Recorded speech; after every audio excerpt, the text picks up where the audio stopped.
আসসালামু আলাইকুম ওয়া রাহমাতুল্লাহি ওয়া বারাকাতুহু। নাহমাদুহু ওয়া নুসাল্লি আলা রাসূলিল কারীম, আম্মা বা'দ। আসন্ন যেই ইস্যু,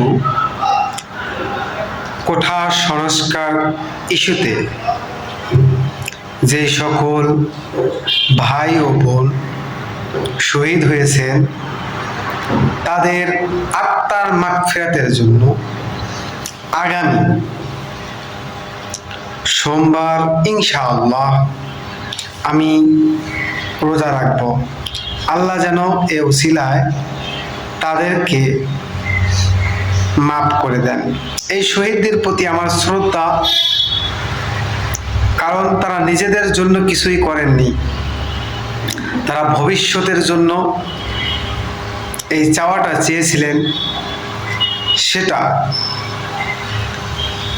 নির্বোধ